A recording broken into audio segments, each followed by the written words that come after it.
পীর যদি সন্তান দিতে পারতো, মুরিদ নিঃসন্তানই থাকার কথা ছিল না। পীর যদি শান্তি দিতে পারতো, মুরিদদের কেউ অশান্তিতে থাকার কথা ছিল না। সবার এসি বাড়ি ঘর থাকার কথা। কেন আমরা বুঝি না?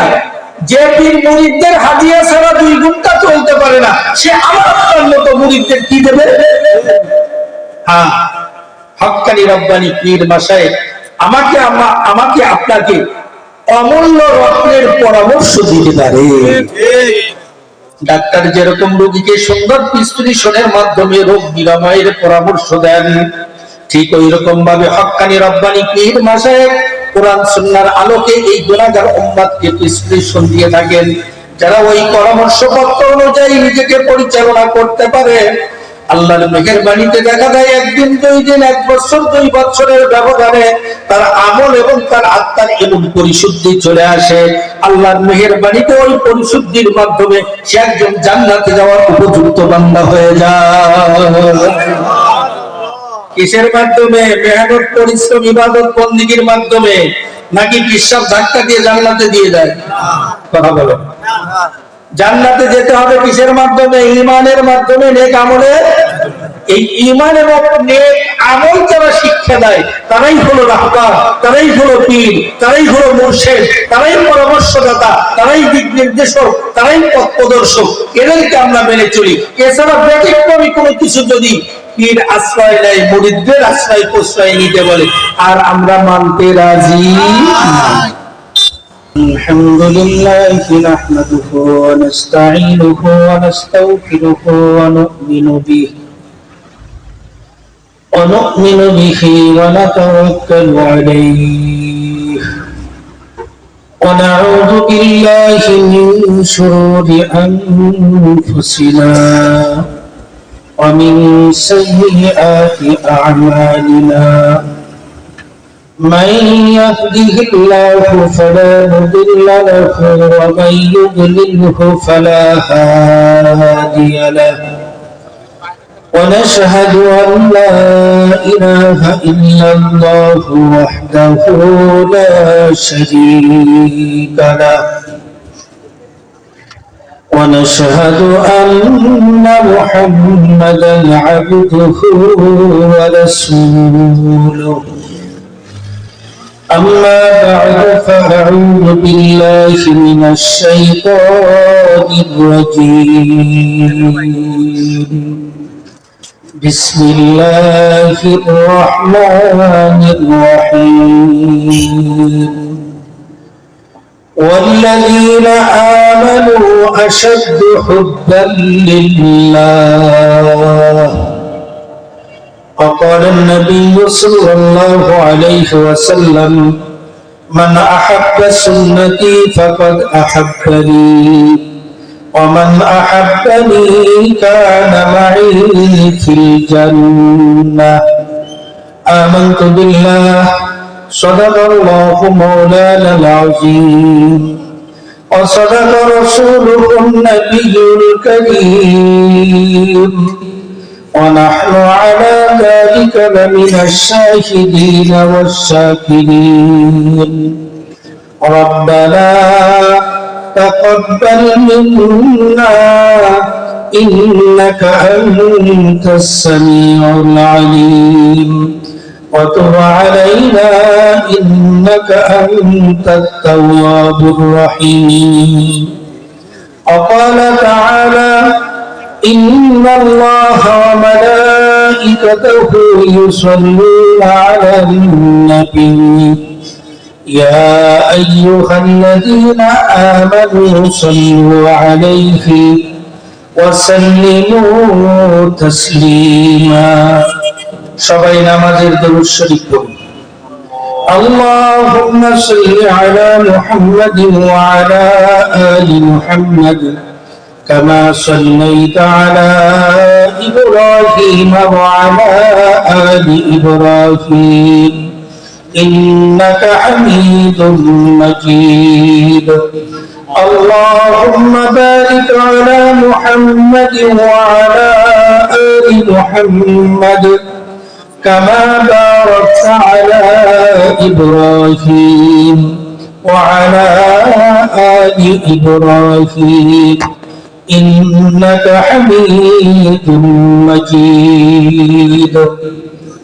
الحمد لله আজকের এই বরকতপূর্ণ মাহফিলের স্বনামধন্য সভাপতি, আজকের এই মাহফিলের প্রধান অতিথি, সুদূর নোয়াখালী থেকে আগত আমাদের শ্রদ্ধা ভাজন প্রধান মেহমান, বিশেষ মেহমান, বাকি আমন্ত্রিত হযরত উলামায়ে কেরাম, সামনে উপবিষ্ট আমার পিতৃতুল্য মুরব্বিয়ানে ইজাম, যুবক বন্ধুরা, স্নেহের ছোট ভাইয়েরা, পর্দার আড়ালে শ্রবণরতা সম্মানিত মা ও বোনেরা, আল্লাহ সুবহানাহু ওয়া তাআলার আলিশান দরবারে অগণিত শুকর ও সুজুদ, যিনি আপনার আমার মতো গুনাহগার, পাপাচার, কাদাচার, নাফরমান, নাহাঞ্জার বান্দাদেরকে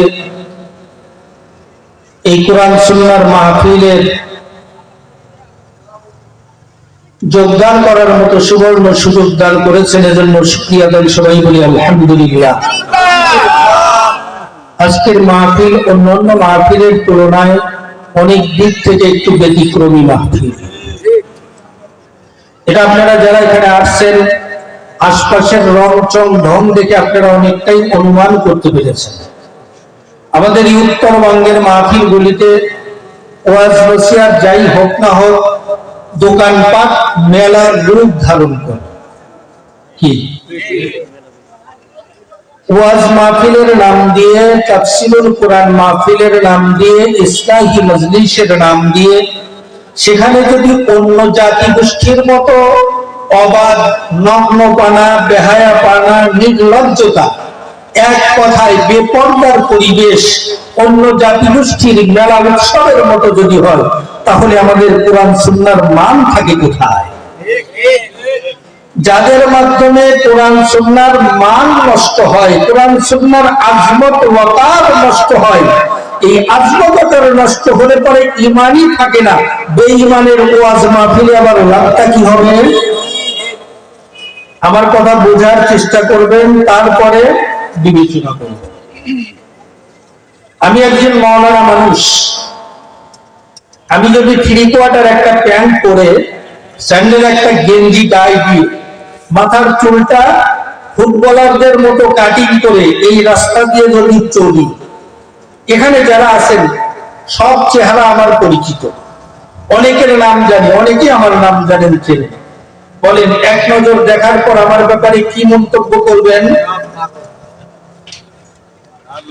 3/4 প্যান্ট পরলে প্যান্টটা হাঁটুর নিচে থাকে, তাই না? তাহলে ফরজ তরক হয় নাই। ফরজ তরক না হওয়ার কারণে গুনাহ কবিরা হয়নি। যে গেঞ্জিতে আমি পরি, স্বাভাবিকভাবে আমরা আপনারা হাতাওয়ালা পাতলা গেঞ্জি, জুব্বা পাঞ্জাবির নিচে, সেটা না পরে এমনি ছেলে পান যে গেঞ্জি পরে সেইটা পরলাম, এটাও তো হারাম ফতোয়া দিতে পারবে না। কিন্তু মাথার চুলটা অন্য খেলোয়াড়দের মতো, ক্রিকেটারও হতে পারে, ফুটবলারও হতে পারে, ওই কাটিংয়ে, ওই ডিজাইনে আমি সুন্দর করে রাস্তা দিয়ে হাঁটা শুরু করলাম। মাথার থেকে নিয়ে পা পর্যন্ত নজর করার পর কতজন কত মন্তব্য করে, মন্তব্যের কোনো শেষ নাই। কেন? আব্দুল মতিন নামের শুরুতে মুক্তিও লাগায়, পরিচয় পরিচিতিতে আসে এক মাদ্রাসার মুহতামিম বা প্রিন্সিপাল শাইখুল হাদিস। তার মাথার চুলের এই ধরনটা আমরা কামনা করি নাই, তার পরনের গেঞ্জিটা এই মানের হোক এটা আমরা চাই নাই, তার পরনের প্যান্টটা এই ধরনের হোক এটাও আমরা কল্পনা করি নাই। এই ধরনের মানুষ এই বেশভূষা ধরে শহীদনগর থেকে কাশিনাথপুর রোডে পায়ে হেঁটে চলছে, কারণ কোথায়? সবার মনের ভিতরে একটা কৌতূহল জাগ্রত হবে, কথা ঠিক কিনা? ঠিক ওই রকম ভাবে আমার আপনার পীর, আউলিয়া, গৌস, কুতুব, বিভিন্ন দরবারের নামে যদি ওপেন কোনো হারাম গুনাহ হয়, কবিরা গুনাহ হয়, তাহলে এই সমাজের ভিতরে যারা চিন্তাশীল আছে, একটু জাতি নিয়ে ভাবে, তাদের মনের ভিতরে কৌতূহল পয়দা হবে, এটাই স্বাভাবিক। আমি আব্দুল মতিন অবৈধ কাজ করলাম, আমার বিরুদ্ধে কেউ কথা বলতে পারেন, আমার ভক্তের অভাব নাই, কি কথা ঠিক? আমার বিরুদ্ধে কথা বললে পরে রাস্তায় হাঁটতে পারবে না, কেউ কান মোড়ানি দিবে, কেউ ধাক্কা দিবে, এই জনবল জনসমর্থন নিয়ে অবাধে যদি আমি হারাম কাজে লিপ্ত হই, এই হারাম কাজ আমার দুনিয়ার জগতে সামান্য কিছু সময়ের একটা গরম থাকতে পারে, কিন্তু পরকাল গমনের পর এই গরমই আবার আমার জন্য ঠান্ডা রূপ ধারণ করবে। কথা ঠিক কিনা? এই জন্য সংক্ষেপে কথা হবে, অনেক দূর থেকে মেহমান আসছেন। মেহমানের পরিচয় পরিচিতি কার কতটুকু জানা আছে আমি জানি না, তবে এতটুকু পরিচয় দেই, প্রতি ভেড়ামারা বিদ্যুৎ উৎপাদন কেন্দ্রের সাথে সরাসরি কাশীনাথপুর বিদ্যুতের সংযোগ থাকে। এখানে লোডশেডিং এর অসুবিধাটা আমরা অনেক কম অনুভব করে থাকি। তো আল্লাহর মেহেরবানি, আজকের যিনি মেহমান তার এই আধ্যাত্মিক জগতের যদি সনদ আমি বয়ান করি, আপনাদের কাছে শুনতে হয়তো বা নতুন মনে হবে, আসলে নতুন না। আজকের যিনি মেহমান সেই নোয়াখালী পূজানি কারি ইব্রাহিম সাহেবের রক্তের মানুষ। কারি ইব্রাহিম সাহেব রহমাতুল্লাহি আলাইহি শুধু আমাদের যুগের কারির মতো কারি সাহেব ছিলেন না, উনি একজন যোগ্য শাইখুল হাদিস এবং মুহাদ্দিস ছিলেন। আধ্যাত্মিক জগতের বাংলার জমিনের সম্রাট ছিলেন, যার কারণ হলো উনি যেই ব্যক্তির সান্নিধ্যে সময় কাটিয়েছিলেন ওনাকে বলা হয় ফকিহুন নফস কুতুবুল আলম। ফকিহুন নফস কুতুবুল আলম বলা হতো, যার নাম হলো রশিদ আহমদ গঙ্গুহি রহমাতুল্লাহি আলাইহি। এই এশিয়া মহাদেশের ভিতরে একা সিহাসত্তার দর্শ দিতেন।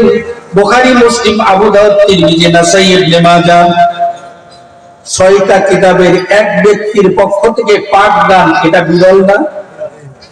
কিন্তু রশিদ আহমদ গঙ্গুহি রহমাতুল্লাহি আলাইহি কত বছর আগের মানুষ, 1323 হিজরিতে তার মৃত্যু হয়েছে। কত হিজরিতে? এখন চলে 1445। যোগ করেন 23-এর সাথে কত হয়? হ্যাঁ, 122 টা বেশি। 122 বছর আগে যার ইন্তেকাল। এই রশিদ আহমদ গঙ্গুহি রহমাতুল্লাহি আলাইহির সান্নিধ্যে গিয়েছিলেন কারি ইব্রাহিম সাহেব রহমাতুল্লাহি আলাইহি। আমাদের সচক্ষে দেখা দৃশ্য, রশিদ আহমদ গঙ্গুহি রহমাতুল্লাহি আলাইহি কোন ফকির গোষ্ঠীর মানুষ ছিলেন না। এখন মোল্লা মৌলভী দেখলে মানুষ ফকির মনে করে, পরমুখাফিকি মনে করে। ওই সময়ের জমিদার গোষ্ঠীর ছেলে ছিলেন রশিদ আহমদ গঙ্গুহি রহমাতুল্লাহি আলাইহি। প্রায় 2 একর জায়গা এরিয়া নিয়ে হলো তার বাড়ি এখনো। কিন্তু দুঃখের বিষয় হলো তার বংশের কোন পুত্র সন্তান এই কাজের ধারক বাহক বলে আল্লাহ দুনিয়াতে কাউকে পাঠান নাই। একজন মেয়ের ঘরে নাতি ছিলেন, সেও দুনিয়া থেকে বিদায় হয়ে চলে গেছে। উনি যেখানে দরজ দিতেন ওনার বাড়ির পূর্ব পাশ, ওনার দরজগার মাত্র 15 গজ পূর্ব পাশে হযরত আব্দুল কুদ্দুস গঙ্গুহি রহমাতুল্লাহি আলাইহির মাজার। এই মাজারটা পুরো বেদাতীদের দখলে। বেদাতী বলতে যারা মাজারে সিজদা করে, মাজারে থাকা ব্যক্তির কাছে প্রার্থনা করে। চেনেন তো? আচ্ছা বলেন, ভালো মন্দ দেওয়ার মালিক কে?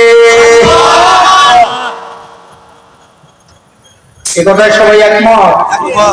আমার পীর যদি আমার ভালো মন্দ দিতেই পারতো, তাহলে তো মুরিদ একজনের অভাবই থাকার কথা ছিল। কি কথা বলেন? পীর যদি সন্তান দিতে পারতো, মুরিদ নিঃসন্তানই থাকার কথা ছিল না। পীর যদি শান্তি দিতে পারতো, মুরিদদের কেউ অশান্তিতে থাকার কথা ছিল না। সবার এসি বাড়ি ঘর থাকার কথা। কেন আমরা বুঝি না? যে পীর মুরিদদের হাদিয়া ছাড়া 2 ঘন্টা চলতে পারে না, সে আমার আপনার মতো মুরিদদের কি দেবে? হ্যাঁ, হক্কানি রব্বানি পীর মাশায়েখ আমাকে আপনাকে অমূল্য রত্নের পরামর্শ দিতে পারে। ডাক্তার যেরকম রোগীকে সুন্দর বিশ্লেষণের মাধ্যমে রোগ নিরাময়ের পরামর্শ দেন, ঠিক ওই রকম ভাবে হক্কানি রব্বানি পীর মাশায়েখ কোরআন সুন্নাহর আলোকে এই গুনাহগার উম্মতকে বিশ্লেষণ দিয়ে থাকেন। যারা ওই পরামর্শপত্র অনুযায়ী নিজেকে পরিচালনা করতে পারে, আল্লাহর মেহেরবানিতে দেখা যায় একদিন, 2 দিন, 1 বছর, 2 বছরের ব্যবধানে তার আমল এবং তার আত্মার এমন পরিশুদ্ধি চলে আসে, আল্লাহর মেহেরবানিতে ওই পরিশুদ্ধির মাধ্যমে সে একজন জান্নাতে যাওয়ার উপযুক্ত বান্দা হয়ে যায়। কিসের মাধ্যমে? মেহনত, পরিশ্রম, ইবাদত, বন্দেগীর মাধ্যমে, নাকি বিশ্বাস ধাক্কা দিয়ে জান্নাতে দিয়ে দেয়? কথা বলো। জান্নাতে যেতে হবে কিসের মাধ্যমে? ঈমানের মাধ্যমে, নেক আমলের। এই ঈমান এবং নেক আমল যারা শিক্ষা দেয় তারাই হলো রাহবার, তারাই হলো পীর, তারাই হলো মুর্শিদ, তারাই পরামর্শদাতা, তারাই দিক নির্দেশক, তারাই পথ প্রদর্শক। এদেরকে আমরা মেনে চলি। এছাড়া ব্যতিক্রমী কোনো কিছু যদি পীর আশ্রয় নেয়, মুরিদদের আশ্রয় প্রশ্রয় নিতে বলে, আর আমরা মানতে রাজি। মলম পাটি আছে আমাদের দেশে, খুব আদর যত্ন করে আপনাকে উঠাবে গাড়ি। কিছু দূর যাওয়ার পর যখন লোকজন শূন্য দেখবে, আজকে মলম লাগায়, মলম পাটি আপনার পকেটের টাকা নিবে, মোবাইল নিবে, ব্যাগের ভিতরে জরুরি জিনিসপত্র, সামানপত্র নিয়ে যাবে। মলমের একটা মেয়াদ আছে, ওই সময় সীমা চলে গেলে পারে আঠাগুলি উঠে যাবে, আপনি আবার দেখতে পারবেন। যেগুলি হারা হয়েছে আবার উপার্জন করতে পারবেন। কিন্তু পীর নামের ভণ্ডরা আমাদের যে ঈমান নষ্ট করে, এই ঈমান নষ্ট হওয়ার পর ঈমান ফিরে পাবো এই গ্যারান্টি কে দেবে? ইন্নামাল মুমিনুনা আল্লাযীনা ইযা যুকিরাল্লাহু ওয়াজিলাত কুলুবুহুম ওয়া ইযা তুলিয়াত আলাইহিম আয়াতুহু যাদাতুহুম ঈমানাও ওয়া আলা রাব্বিহিম ইয়াতাওয়াক্কালুন। মুমিন কারা? মুমিনের পরিচয় এই আয়াতে কারিমার ভিতরে বলেন। আমি আপনি দাবি করি আমি মুসলমান, আমি মুমিন, দাবি করি না? দাবি করি। কুরবানির গোশত আমাকে দিবা না কেন? আমি তো তোমার সমাজের একজন মুসলমান। কিন্তু মুসলমানিতে কোথায় গেছে খবরও নাই। এই গুণগুলি আমার আপনার ভিতরে আছে কিনা? সূরা বাকারার ভিতরে আল্লাহ রাব্বুল আলামিন 6টা গুণ উল্লেখ করেছেন মুত্তাকিদের। সূরা মুমিনুনের ভিতরে আল্লাহ মুমিনদের গুণ উল্লেখ করেছেন। সংক্ষেপে এই আয়াতে কারিমার ভিতরে আল্লাহ রাব্বুল আলামিন মুমিনদের 2টা গুণ উল্লেখ করেছেন। কয়টা গুণ? ভালোমতো মনে রাখেন, 5টা 7টা 10টা মনে থাকবে না। আলোচনার সময় একেবারেই সংক্ষেপে আমরা আলোচনা করব। আল্লাহ রাব্বুল আলামিন বলেন, এই মাপকাঠিতে মেপে নেই আমার ঈমান আছে কি নাই। ইন্নামাল মুমিনুনা আল্লাযীনা ইযা যুকিরাল্লাহু ওয়াজিলাত কুলুবুহুম। আল্লাহ রাব্বুল আলামিন কালামে হাকিমের ভিতরে ইরশাদ করেন, ওই সমস্ত বান্দা বান্দীরা হলো মুমিন, যখন আমি আল্লাহর কথা তাদের সামনে উচ্চারিত হয়, আলোচনা হয়, তখন তাদের অন্তরের ভিতরে শিহরণ পয়দা হয়। একটা ডিজেল ইঞ্জিন স্টার্ট দিলে পারে থামায় একটা ভারী জিনিস, স্টার্ট হয়ে গেলে থরথর করে নিজে তো কাঁপে কাঁপেই, আশেপাশে যা থাকে ফোড়র সহ কাঁপায়। কথা ঠিক কিনা? এটা হলো স্টার্ট হয়েছে তার প্রমাণ। এই জন্য মুমিনের যদি ভিতরে ঈমানি জজবা তৈরি হয়ে যায়, ওই শিহরণের কারণে আল্লাহর মেহেরবানিতে তাদের আয়ত্তগত, তাদের দৃষ্টির ভিতরে যত মানুষ চলে আসে, যদি সুদৃষ্টি তাদের প্রতি পড়ে যায়, আল্লাহর মেহেরবানিতে তাদের ভিতরেও একটা পরিবর্তন সাধিত হয়। এর বাস্তব বিষয়টা দেখেন। প্রচন্ড তাপ চলতে 22, 23, 42, 43 সেলসিয়াস তাপমাত্রা, মানুষ দিশেহারা, কোথায় ঠান্ডা ছায়া, কোথায় ঠান্ডা পানি। গরমের একটা প্রভাব আছে, এই প্রভাবে আমরা ঘামি, তৃষ্ণা লাগে। গরমের একটা প্রভাব আছে কি নাই? আবার শীতকালে যখন প্রচন্ড ঠান্ডা লাগে, এই ঠান্ডার কারণে আমরা যদি গরম বস্ত্র না পাই, আমাদের ভিতরে একটা কাঁপকাঁপি আসে কি আসে না? তাহলে ঠান্ডারও একটা প্রতিক্রিয়া প্রভাব আছে। ঠান্ডার যদি প্রভাব থাকে, গরমের যদি প্রভাব থাকে, আমার মুখের কটুবাক্য আপনাকে কাউকে মেনশন করে বললে যদি চেহারা বিবর্ণ করে দেয়, তাহলে হক্কানি রব্বানি আল্লাহ ওয়ালা বান্দাদের মুখ থেকে কোরআন সুন্নাহর আলোকে যখন আলোচনা বের হয়, তখন তাদের এই আলোচনাগুলি ঈমানদার বান্দা বান্দির মনের ভিতরে একটা শিহরণ পয়দা করে দেয়। 1 নম্বর গুণ, ইন্নামাল মুমিনুনা আল্লাযীনা ইযা যুকিরাল্লাহু ওয়াজিলাত কুলুবুহুম। দুই নম্বর গুণ হলো ওয়াইদা তুলিয়াত আলাইহিম আয়াতুহু যাদাতুহুম ঈমানা। যখন তাদের সামনে মাওলা পাকের কালাম তেলাওয়াত করা হয়, কার কালাম? রবি ঠাকুরের কবিতা না, নজরুলের কোন কবিতা না, জসিমউদ্দিনের কোন কবিতা না, লালন ফকিরের কোন গান না, মনসুর পাগলার কোন গান না। আল্লাহ বলেন ইদা তুলিয়াত আলাইহিম আয়াতুহু, এখানে মুফাসসিরিন কিরাম ব্যাখ্যা করছেন সরাসরি কোরআনুল কারীমের আয়াত। নাম্বার 2, আল্লাহ রাব্বুল আলামিনের নিদর্শনাবলী যখন তাদের সামনে উল্লেখ করা হয়, তখন কি হয়? তাদের ঈমান তরুতাজা হতে থাকে, ঈমানি জজবা বাড়তে থাকে। তাদের যাদের ভিতরে ঈমান আছে, ঈমান থাকলে ঈমান বাড়বে, ঈমান না থাকলে বাড়বে না, ঈমান পয়দা হবে। কি হবে? এই জন্য মুসলমানদের ঘরে ঘরে কোরআনুল কারীমের তেলাওয়াত শুরু হোক, এইটা নাস্তিকরা চায় না। কারণ কোরআন তেলাওয়াত হলে ঈমানের বীজ এমন ভাবে গজানো শুরু হয়ে যাবে, ওই বীজকে আর ওই বিলডোজার দিয়ে, লেজার মেশিন দিয়েও থামায় রাখা যাবে না। এই জন্য বহির্বিশ্বের গবেষণাই হলো মুসলিম সমাজকে, মুসলিম সন্তানদেরকে কোরআন সুন্নাহ থেকে দূরে রাখা লাগবে। এখন কি ঈমান রক্ষার জন্য কোরআন সুন্নাহর পরশে সন্তানদেরকে দেবেন, নাকি কোরআন সুন্নাহ থেকে দূরে রাখবেন? কথা বলছেন। কোরআন সুন্নাহর পরশে দিতে হবে, তাছাড়া কিন্তু ঈমান থাকবে না। ওয়াইদা তুলিয়াত আলাইহিম আয়াতুহু যাদাতুহুম ঈমানা। ঈমানদার বান্দা বান্দীর কাছে যখন আল্লাহর কালামে হাকিম যখন তেলাওয়াত করা হয়, পাঠ করে শোনানো হয়, তখন তাদের ঈমান আরো তরুতাজা হতে থাকে, ঈমানের পার্সেন্টেজ আরো বাড়তে থাকে। এই দুই গুণ যখন বান্দা বান্দীর ভিতরে তৈরি হয়, তখন তাদের ভিতরে আরেকটা গুণ তৈরি হয়, আরেকটা গুণ তৈরি হয়, ওয়া আলা রাব্বিহিম ইয়াতাওয়াক্কালুন। তখন ওই ঈমানদার বান্দা বান্দীরা দুনিয়ার কোন ব্যক্তির উপরে, কোন পদ পজিশনের উপরে ভরসা করে না, কোন সম্মানের উপরে ভরসা করে না, অর্থকরীর উপরে ভরসা করে না, তখন একমাত্র স্রষ্টার উপরে তার ভরসা হয়। এখন আমরা অনেকেই অনেকের উপরে ভরসা করে থাকি, খবরদার, এটা মুমিনের স্বভাব না, এটা মুমিনের স্বভাব না।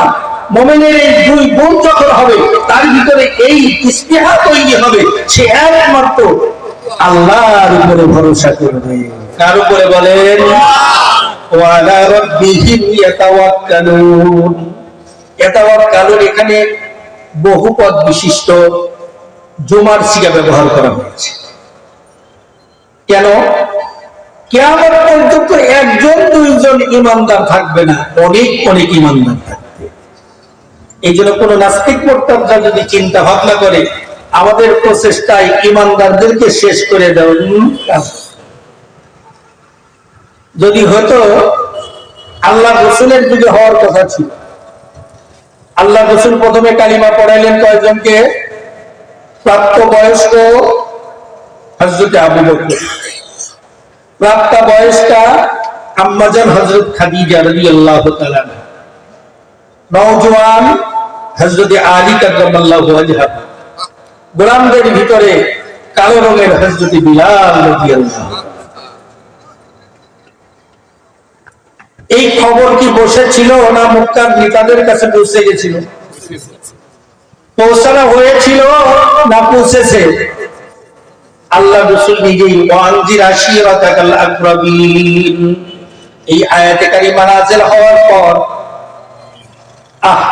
আল্লাহ রাসূলের বাড়ির চারদিকে হলো পাহাড়। যারা হজ্জে বাইতুল্লাহ করার খুশনসিব পেয়েছেন, তারা দেখছেন আল্লাহ রাসূলের বাড়ি এখন হলো একটা লাইব্রেরি। ওর চারদিকে নজর করবেন, পশ্চিম উত্তর কোণার দিকে হলো বাইতুল্লাহ, পূর্ব দিকেও পাহাড়, দক্ষিণ দিকেও পাহাড়, দক্ষিণ পশ্চিম কোণারেও পাহাড়। আগে পুরোই পাহাড় ছিল, এখন তো সৌদি বাদশা এগুলি পাহাড় কেটে কেটে বহুতল বিশিষ্ট বিল্ডিং করছে। আল্লাহর হাবিব সাল্লাল্লাহু আলাইহি ওয়াসাল্লাম পাশের ওই পাহাড়ের চূড়ায় উঠে সমস্ত গোত্রের লিডারদেরকে ডাক দিয়েছিলেন গোত্রের নাম ধরে, ও মোল্লা গোষ্ঠীর অমর। আমাদের দেশে এই গোষ্ঠী মোল্লা পরামানিক মন্ডল, তাই না? ওই সময় ছিল বনু হাশেম, আব্দে মানাফ, বড় দুইটা কবিলা ছিল, গোত্র ছিল। এদেরকে উল্লেখ করে করে সবাইকে আল্লাহর হাবিব জমা করলেন। জমা করার পর বক্তব্য বললেন, হে মক্কা নগরীর মানুষজন, আমি মুহাম্মদ যদি তোমাদেরকে বলি, এই পাহাড়ের পদদেশে, পাহাড়ের পৃষ্ঠদেশে, অপর পৃষ্ঠে 70 দল সশস্ত্র ওট পেতে আছে, অতর্কিত তোমাদের উপরে হামলা করবে, প্রাণ বিনাশ করবে, তোমরা কি বিশ্বাস করবে? একযোগে সর্বস্তরের মানুষ বলেছে, মুহাম্মদ তুমি ছোট থেকে বড় হয়েছে আমাদের মাঝে, তোমার বাবাটা ছিল না, তোমার মাও তোমাকে ছোট রেখে বিদায় হয়ে গেছে, তোমার ভিতরে কোনো ছলচাতুরি, ধোঁকাবাজি, প্রহসন কোনো কিছুই ছিল না, মিথ্যার কোনো আশ্রয় তুমি ছোটবেলা থেকে নেও নাই। এখন তুমি প্রাপ্ত বয়স্ক, এখন মিথ্যার আশ্রয় নিবা, এটা কল্পনায় আমরা করতে পারি না। সুতরাং তুমি যা বলবে এটা আমরা আপাত মস্তকে মেনে নিব। এই কথা বলে ওনাদের পক্ষ থেকে আসার পর তখন আল্লাহর হাবিব বললেন, ও মক্কা নগরীর বিভিন্ন গোত্রের নেতৃস্থানীয় লোকেরা, শোনো, আমি মুহাম্মদ ইবনে আব্দুল্লাহ ছিলাম। আমাকে এই বিশ্ব প্রতিপালক ঐশী বাণী দান করেছেন, আমাকে একটা পদ দান করেছেন, আমাকে নবুয়ত এবং রিসালাতের পদে ভূষিত করেছেন, আর আমাকে আপনাদেরকে সতর্ক করার জন্য আসমানি বাণী দিয়েছেন।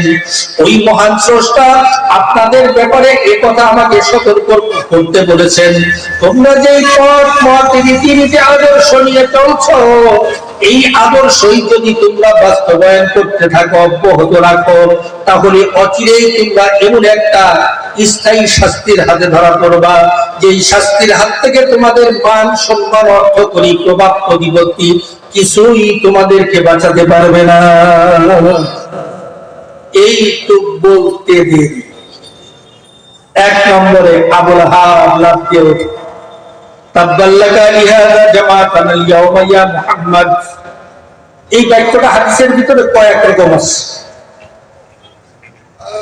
মুহাম্মদের ধ্বংস হোক, আমাদের সারা দিনকে নষ্ট করছো, এই কথা বলার জন্য আমাদেরকে রাখছে। কে বলছিল?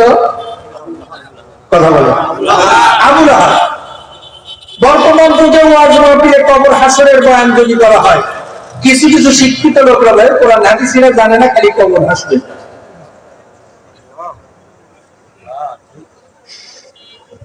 আর যদি তাফসীরের নাম দিয়ে গান বাজনা হয়, তাফসীরের নামে বক্তারা যদি বিভিন্ন নর্তকীদের সেই অঙ্গভঙ্গি, বচনভঙ্গি, তাদের গানের কলি যদি উচ্চারণ করে, বলে হ্যাঁ এই তো বক্তা, এই না ডিজিটাল আর স্মার্ট বক্তা। বক্তব্য দেওয়া বড় সহজ, মালিকের দরবারে জব দিঘির হাত থেকে বাঁচার পথ বাছাই করা বড় কঠিন। এই জন্য বন্ধুরা আমার, বাবাজির আমার, কথা লম্বা না, উল্লিখিত আয়াতে কারিমার আলোকে যে 2টা গুণের কথা বললাম,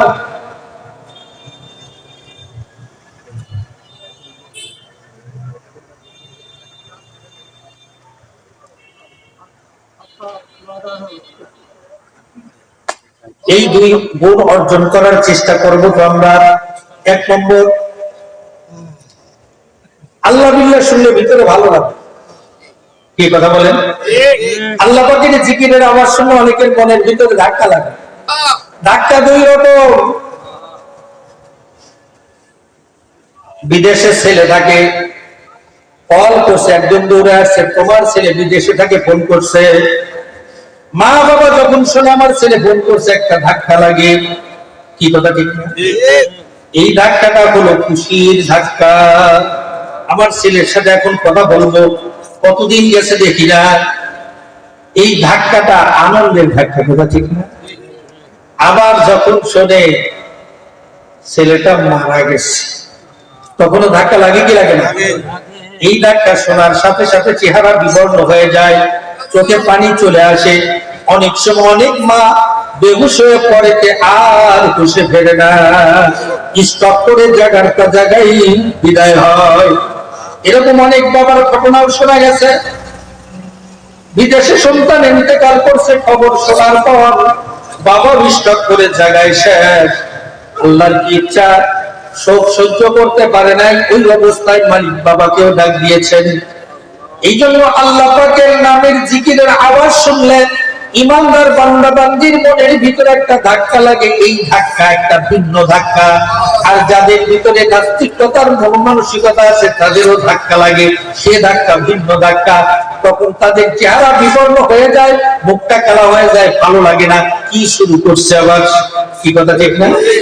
আর ইমানদার যারা জিকিরের আওয়াজ যখন কানে ভেসে আসে তখন তার মুখ থেকে ওই জিকির উচ্চারণ হতে থাকে, কথা ঠিক কিনা? আর যাদের ভিতরে ঈমানের গলদ আছে তারা বিরক্তি বোধ করে, এমনকি আযানের আওয়াজ শুনলেও তাদের খারাপ লাগে, কথা ঠিক কিনা? কিন্তু মালিকের পক্ষ থেকে 5 বার দাওয়াত দেওয়া হলো, বান্দি আমি আমার দরবারে তোমাকে দাওয়াত দিলাম। বন্ধু দাওয়াত দিলে কত কৌশলে যাও, বিয়েই দাওয়াত দিলে সে দাওয়াতও মিস করো না, এলাকার নেতা নেত্রীদের দাওয়াত দিলে সেখানেও না যায় পারো না। কালকে দেখা হলে যদি জিজ্ঞাসা করে আসলি নেতা কি জব, কি কথা ঠিক? বন্ধুর বাড়ি না গেলে যদি বলে দোস্ত আসলি নেতা কি জবাব দিব? ছাত্র উস্তাদকে দাওয়াত দিলে উস্তাদ যদি না যায়, কালকে যদি ফোন করে জিজ্ঞেস করে হুজুর আসলেন না কেন, কি জবাব দেব? উস্তাদ যদি ছাত্রকে দাওয়াত দেয়, ছাত্র ভাবে উস্তাদের বাড়ির দাওয়াত না গেলে কালকে জিজ্ঞেস করলে কি জবাব দেব? কি জবাব দিতে একটা ভয় আছে কিনা? জোরে বলেন না, আছে কিনা? কিন্তু আমি আপনি আল্লাহর বান্দা, মালিকের পক্ষ থেকে প্রত্যেকটা মসজিদ থেকে 5.5 লক্ষাধিক মসজিদ বাংলাদেশের এই সামান্য আয়তনের ভিতরে প্রত্যেক মুয়াজ্জিন একই বাক্য ধরে আমার আপনার মতো বান্দাকে ডাক দেয়, হাইয়া আলাস সালাহ, হাইয়া আলাল ফালাহ। ও চাকরিজীবী তুমি চাকরি করো সফলতার জন্য, ও ব্যবসায়ী তুমি ব্যবসা করো সফলতার জন্য, কিন্তু আমি মালিক ডাক দিলাম আসো নামাজের দিকে, আসো সফলতার দিকে। আমার ডাকে সাড়া দেওয়ার নামই হলো মূল সফলতা। মালিক ডাক দিল, আমি মসজিদেও গেলাম না, মসজিদে না যাইতে পারলাম, নিজের কর্মস্থলেও নামাজ পড়লাম না। মালিক যদি জিজ্ঞাসা করে বান্দা তোকে আমি 5 বার ডাকলাম সফলতার দিকে, আমার দিদারের দিকে, আমার কুদরতি কদমে একটু সিজদায় লুটে পড়বি, আমি আল্লাহ আমার কুদরতি হাত তোর মাথায় একটু বুলাইয়ে দেব, একটা আন্তরিক প্রশান্তি লাভ করবি, এর ভিতরে আমি রাখছিলাম তোর জন্য কামিয়াবি আর সফলতা। এই কথাকে তুই পরোয়া করো নাই, তাওয়াক্কুল করো নাই। এই দোয়া, এই কষ্ট যদি আমার মালিক আমাকে করে, আমি কি জবাব দেব, এই ভাবনা কিন্তু আমাদের নাই। আছে নাকি? আমাদের ভিতরে যদি এই ভাবনা, এই চিন্তা থাকতো, এত সংখ্যক মুসলমান 93-93% মুসলমান, সেখানে বাংলার মসজিদগুলিতে 1 থেকে 1.5% 5 ওয়াক্ত নামাজের মানুষ পাওয়া যায় না। বৈশাখী মেলায় লোকের অভাব নাই, বিভিন্ন দিবসে 24 ঘন্টা আমোদ প্রমোদে লোকের অভাব নাই। বলেন তো এই মানুষগুলিকে আল্লাহ কিয়ামতের ময়দানে জিজ্ঞাসা করবেন, এই তো করবেন। আল্লাহর হাবিব বলেন, আউয়ালু মা ইউহাসাবু বিহিল আবদু ইয়াউমাল কিয়ামাতিস সালাহ। কিয়ামতের ময়দানে ঈমানদারদের কাছে সর্বপ্রথম প্রশ্ন করা হবে, তোমার উপরে নামাজ ফরজ করা হয়েছিল, নামাজ পড়ছো কিনা? ঈদের চাঁদ ওঠে, চাঁদ দেখলে আল্লাহর রাসূল দোয়া শিক্ষা দিয়েছেন, দোয়া করো। এখন আমাদের বন্ধুত্ব করো হিন্দুদের সাথে, যার কারণে চাঁদ দেখলেই বন্ধুটানি শুরু হয়ে যায়। হাজী সাহেবের নাতি বোম ফুটায়, হাজী সাহেবের ছেলে বোম ফুটায়, বড় শিক্ষিত মুসলমান তাদের ছেলেও বোম ফুটায়। বলেন জবাবদিহি করা লাগবে, এই চিন্তা আছে না? আছে। এই চিন্তা থাকলে কোন বাবা নিজের সন্তানকে বোম কেনার টাকা দিত না। অনেক কষ্ট অর্জিত পয়সা সেটাই হারামি পদ্ধতির পিছনে ব্যয় করত না। আজকে ফিলিস্তিনের মুসলমানরা অনাহারে মারা যাচ্ছে, তাদের ভোর হবে কেমনে, সূর্য ডুববে কেমনে, উঠবে কেমনে, সেইটি তাদের কাছে কোনো সন্ধান নাই। আজকে আমাদের আমোদ প্রমোদের শেষ নাই, আজকে আমাদের বিলাসিতার শেষ নাই। এই জন্য আমি আপনাদেরকে অনুরোধ করবো, এই উম্মতে মুসলিমা সজাগ হওয়া দরকার। আজকে ইসরায়েল ইহুদির গোষ্ঠী ফিলিস্তিনের মুসলমানদের উপরে যেই ধরনের নির্যাতন নিপীড়ন করছে, আমাদের মান যদি উন্নয়ন না করি সে সময় দূরে নয়, ওই ভারতে হিন্দু দেবতা পূজারীরা আমাদের উপরে সেই ধরনের ইস্তিত মুরাদ চালাবে, সেদিন বেশি দূরে নয়। এই জন্য সজাগ হতে হবে, এই গফলতের ঘুমে আর থাকা যাবে না। हर सिमत मुसलती किरणों में हम सूरज सजे को तोड़ दिया, अब जाग उठे हैं देवानी, दुनिया को जगा कर दम लेंगे, हम सोते हैं कितनी हो, हर हाल में अपना हक लेंगे, हम जिए तो इज्जत से जिए और मज़ा में शहादत पी लेंगे इंशाअल्लाह।